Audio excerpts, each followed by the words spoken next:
صباح الأنوار، أهلا بيك في درس رقم 6 من جنبية الملك. بيبدأ ب E4 E5، تلعب أنت ال F4 معلنا اختيارك لجنبية الملك. ممكن يقبل الجنبيت زي ما بنشوف دلوقتي، وممكن يرفضه زي ما هنبدأ نشوف ابتداء من الحلقة الجاية. أطور النايت بتاعي عشان الأستاذ ما يجيبش وزيره بهذا الشكل ويديني هذه الكش، ولكن الأستاذ يفاجئني إن هو بيلعب البيشوب بتاعه ل E7 وكان يغام ديفense أو دفاع كان يغام، وبيقول لي أنا بجدد التهديد. يعني لو لعبت أي حاجة ممكن يفاجئني بهذه الكش. فأنا بعمل إيه؟ بطور البيشوب بتاعي عشان لو سيادتك جيت بهذه الكش بمنتهى الهدوء اشيل الملك بتاعي. تفريع ما عادش بيتلعب، ولكن دي الفكره الرئيسيه بتاعه هذا الدفاع. بيسحب هو البيشوب بتاعه، النايت بتاعي كان بيهدده، ساعتها انا بلعب وبضغط على النايت، بيهدد البيشوب، باكل، بيطور النايت، مهدد البيشوب، بطور النايت بتاعي، استعيد البيدق، هو يبيت ويستمر التفريع. ولكن هذا الخط لم يعد يلعب. امال ايه اللي بيتلعب؟ ان انا بعد ما بطور النايت وبطور البيشوب وبسحب البيشوب بتاعي او بوديه للسي 4 عشان خاطر ما يدينيش هذه الكش، او اعرف اودي الماك لو اداني هذه الكش، هو الحقيقه بقى بيلعب لعبه تانية.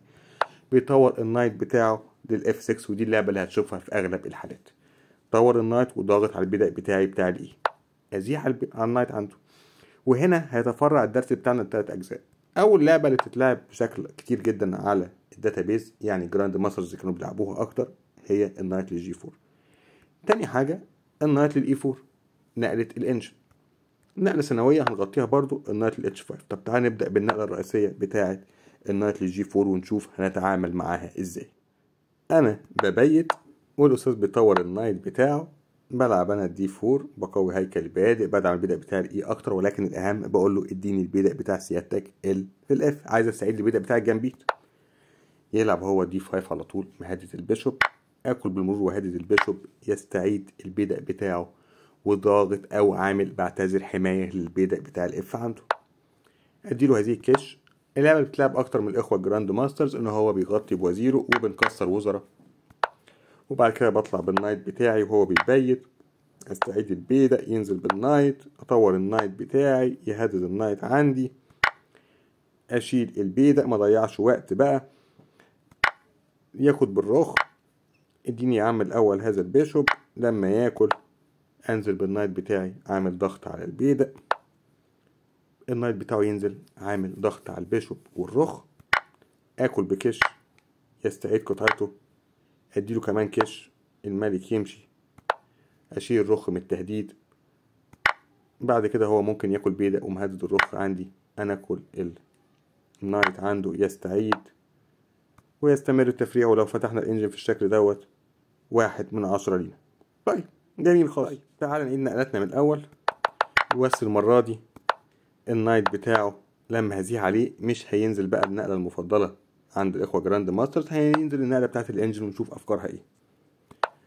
هبيت برضو، يزيح هو على البيشوب بتاعي وبياخد مساحة في السنتر، البيشوب بتاعي سحبته، بيدعم البيدق بتاعه أكتر بالجي 5، أهدد النايت، النايت يمشي، أزيح على النايت تاني، يمشي تاني، ألعب أنا على طول السي 4، يدعم البيدق بتاعه، اطور النايت بتاعي، ولما ياكل عادي جدا ازيح على النايت عنده الاول. طب ما هو اكل كده، بقيت فاقد 3 بقيت. اقولك هنستعيدهم ما تخافش. ادي اول بدأ منهم، يطور النايت عنده، اديني يا عم كمان بدأ بالنايت عنده، ضغط على النايت عندي، ولما باكل بيستعيد قطعته بالوزير.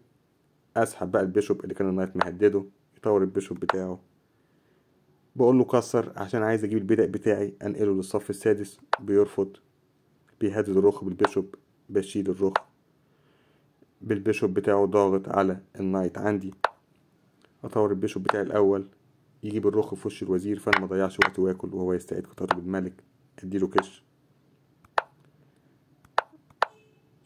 اهدد الرخ يعني هدد هو البيشوب بتاعي، اضغط على البيشوب بتاعه، بقول له كل وبوظ هيكل البادئ بتاعك، يرفض، وانا اسحب البيشوب بتاعي، يعني ما يستمر التفريع، اضغط على النايت عنده، يشيل الناس، ضغط على البيشوب، ممكن اضحي رخ بقى وهستعيدها، يشيل النايت عنده، انا هاكل، مهدد الرخ عنده. وهو في الحالة دي لو فكر يشيل الرخ مش هنال الافضل له، لان ساعتها هعمل هذا الامر وهيبقى عندي جوز بيشوبس، والبدء ده هيبقى بدء مزعج جدا مع البيشوب، مش عارف اتخلص منهم بسهولة خالص.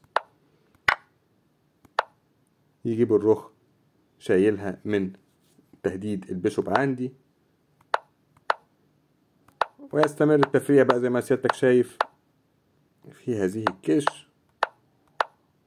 أزيه على الرخ، ممكن آكل. جزء البيشوبز عندي بقى مع البيدق اللي في الصف السابع دول هيعملوا له إزعاج غير عادي. يعني أنا كده حميت البيدق بتاعي، يقابلني بقى عارف أتخلص منه إزاي. الموضوع خلص. عشان التخلص من هذا البيدق هيفقد الكثير. لو فتحنا الإنجن في هذا الشكل بيدينا تفوق 6/10 بحاله. طيب كان هذا تفريع آخر. تعال نرجع من البداية ونعيد نقلاتنا ونشوف آخر نقلة. ويتطور النايت، بزيه عليه المرة دي هيودي النايت بتاعه للH5. هنتعامل مع التفريع ده ازاي؟ ببيت كالمعتاد، بيفتح البيشوب بتاعه مهدد البيدق، بحمي البيدق بتاعي بيبيت، اطور النايت بالبيشوب بتاعه رابط النايت عشان الوزير وراه، اهدد البيشوب يرجع، اكل اول البيدق يستعيد بالبيشوب بتاعه، اكل بالبيشوب يستعيد بالبيدق، النايت بتاعي يهدد البيشوب يسحب البيشوب، اشيل النايت بتاعي بزرعه في معسكره. في نفس ذات الوقت النايت بتاعه المسكين اللي في الH5 دوت الوزير بتاعي بيهدده، يحمي النايت عنده. عايز افنكت البيشوب يطلع بوزيره ضاغط على النايت عندي، اشيل النايت وهدد الوزير يرجع، افنكت البيشوب بتاعي عشان يعني بوفر دعم للبيدق بتاع دي مستقبليا. ينزل بالنايت بتاعه بيزرعه في المعسكر عندي، الرخ بتاعتي اشيلها من التهديد بتاع الحصانة بتاعه، يطور النايت عنده وانا اسحب النايت عشان خاطر ارجعه. يعني البيشوب مش عايز اكسره، ما كانش هيبقى افضل، كان اللاين ده هينتج عنه وقوع بيدق. المهم البيشوب بتاعه ضاغط على البيدق عندي مع النايت مع الوزير، هو محمي بس بالنايت وبالوزير. طب انا اعمل ايه؟ وفرت له حماية ب3 قطع زي ما هو مهدده ب3 قطع. في نفس الوقت النايت بتاعي دوت ضاغط على النايت بتاعه اللي في الجي من ناحية ومهدد البيشوب من ناحية. يسحب النايت بتاعه وانا ممكن اكل بكش، يستعيد بوزيره، اطور وزيري انا، يجيب الرخ ضغط على البيدق الاول اكل، وبعد كده هو ياكل، وبعد كده انا لما اكل بياكل بالنايت. ممكن نكسر وزرة، اعمل ضغط على النايت بقطعتين، وبعد كده هو بيزيح على يعني بيزيح البيدق عشان يوفر حماية للنايت. اشيل الملك بنقلة وقائية، وبعد كده فتحنا الانجن الوضع شبه صفري ولكل لاعب فرصه. اتمنى تكون استمتعت بالحلقه بتاعت النهارده، اتمنى ما تكونش طويله، ده بالتالي كانت قصيره بس كانت دسمه شويه في المعلومات.